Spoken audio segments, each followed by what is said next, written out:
Assalamualaikum warahmatullahi wabarakatuh. Selamat pagi, Om Swastiastu, Namo Buddhaya, salam kebajikan, salam sejahtera untuk kita semua. Halo semuanya, perkenalkan nama saya Andika Putra Pratama, mahasiswa dari Program Studi Manajemen Fakultas Ekonomi dan Bisnis Universitas Hairun Kota Ternate. Nomor mahasiswa saya 0204241140. Di video kali ini kita bakal bahas topik yang cukup penting, terutama buat kalian yang lagi belajar akuntansi ataupun manajemen, yaitu siklus penyusunan laporan keuangan. Nah, kenapa topik ini penting? Karena laporan keuangan itu bukan cuma catatan-catatan angka saja, tapi juga jadi alat utama untuk mengetahui kondisi keuangan suatu bisnis. Dari laporan ini, kita bisa lihat apakah bisnis tersebut sehat atau justru lebih bermasalah. Makanya proses penyusunan harus sistematis dan terstruktur supaya hasil akurat dan bisa dipercaya. Video kali ini bakal cocok buat kalian yang pengen tahu bagaimana langkah-langkah penyusunan laporan keuangan dari awal sampai selesai. Saya juga bakal jelasin prinsip-prinsip dasarnya, komponen yang ada di dalamnya, dan kenapa laporan ini penting buat pengambilan keputusan bisnis.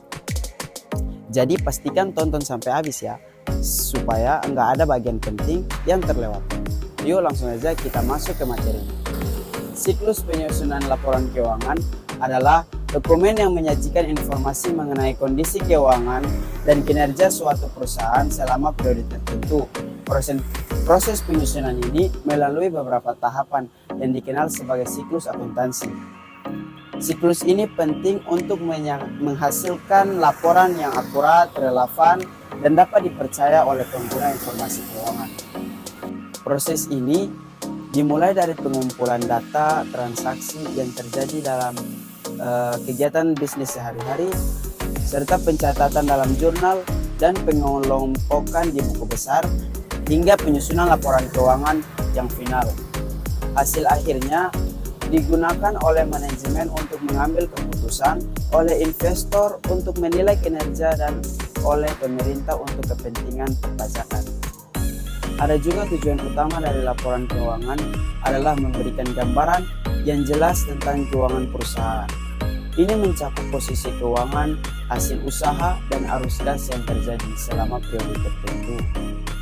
Fungsi lainnya adalah membantu perusahaan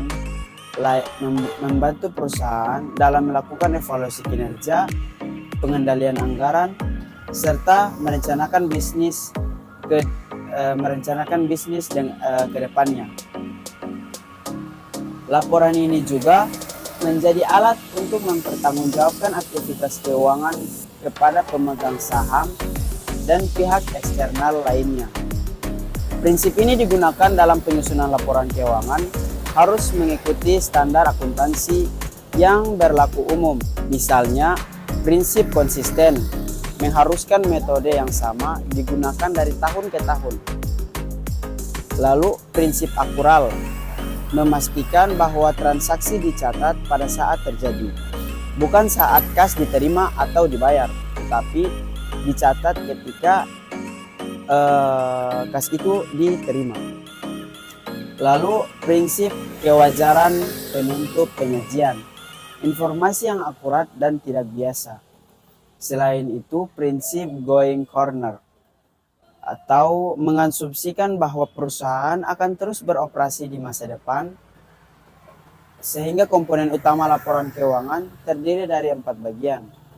Yang pertama, neraca, yang mencerminkan posisi keuangan perusahaan pada suatu titik waktu tertentu dengan menampilkan aset kewajiban dan ekuitas. Yang kedua, laporan laba rugi yang menunjukkan pendapatan beban dan laba atau rugi selama periode tertentu. Ketiga, laporan arus kas yang melacak pergerakan kas masuk dan keluar dari aktivitas operasional investasi dan pendanaan. Dan yang keempat, laporan perubahan ekuitas yang menunjukkan bagaimana ekuitas berusaha berubah akibat laba yang dihasilkan atau dividen yang dibayarkan. Proses penyusunan laporan keuangan dimulai dari identifikasi transaksi, di mana semua aktivitas keuangan dicatat dalam jurnal umum atau jurnal khusus. Setelah itu, Data dari jurnal diposting ke buku besar yang berfungsi untuk mengelompokkan akun-akun berdasarkan kategori tertentu. Langkah berikutnya adalah menyusun neraca saldo untuk memastikan saldo, debit, dan kredit seimbang. Jika tidak, maka harus dilakukan koreksi atau penyesuaian. Setelah neraca saldo disiapkan, jurnal penyesuaian dilakukan untuk pencatatan transaksi yang belum diproses, seperti penyusutan atau pendapatan yang masih harus diterima, serta data yang telah disesuaikan ini digunakan untuk menyusun laporan keuangan formal, yang kemudian diikuti dengan jurnal penutup untuk mengakhiri akun-akun sementara.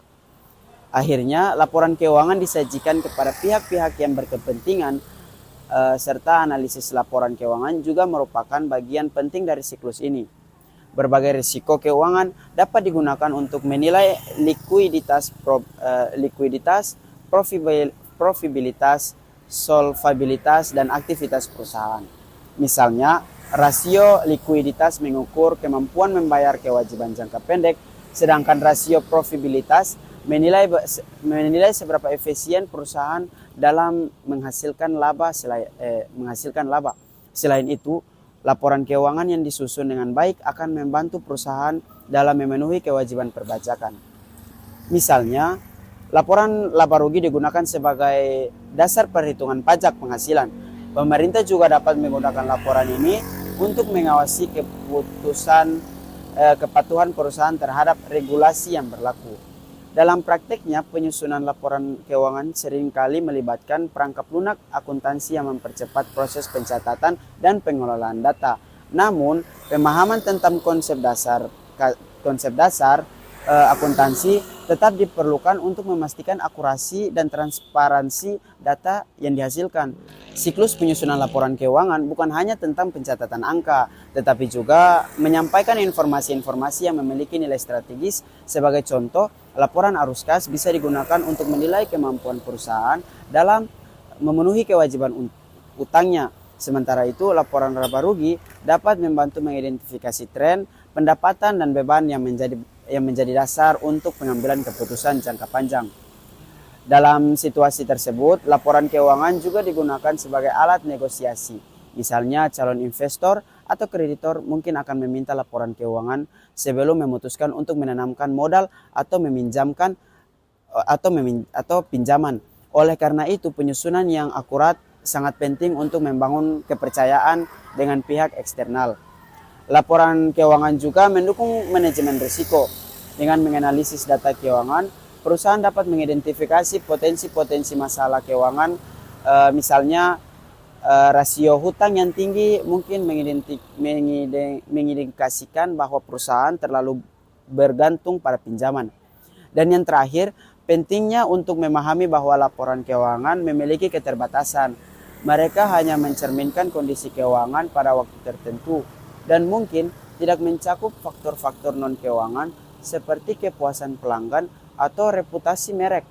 Oleh karena itu, analisis yang lebih luas seringkali digambarkan yang lengkap tentang kesehatan bisnis. Sebagai penutup, siklus penyusunan laporan keuangan adalah proses terstruktur dan sistematis untuk menghasilkan informasi dan relevan dan akurat. Dari pengumpulan data hingga penyajian akhir, setiap langkah-langkah penyusunan peran penting dalam memastikan kendala informasi yang dihasilkan. Pemahaman yang baik tentang siklus ini akan membantu perusahaan dalam menjaga transparansi, mematuhi regulasi, dan membuat keputusan strategis yang lebih baik. Pada akhirnya, semua perjalanan memiliki titik henti, namun setiap akhir adalah peluang yang memulai babak baru. Dengan keyakinan, keberanian, dan semangat yang tak pernah padam, kita mampu menghadapi segala tantangan dan menjadikan setiap langkah sebagai bekal untuk masa depan yang gemilang. Sebab, dalam setiap kisah, kitalah pemeran utamanya. Semoga setiap langkahmu selalu diberkahi dan penuh makna. Tetaplah berproses karena langit yang cerah pun dimulai dari badai yang reda. Sampai jumpa di puncak keberhasilan. Saya Andika Putra Pratama, dengan ini saya pamit undur diri. Terima kasih atas perhatian dan kesempatan. Wabillahi taufik wal hidayah. Wassalamualaikum warahmatullahi wabarakatuh.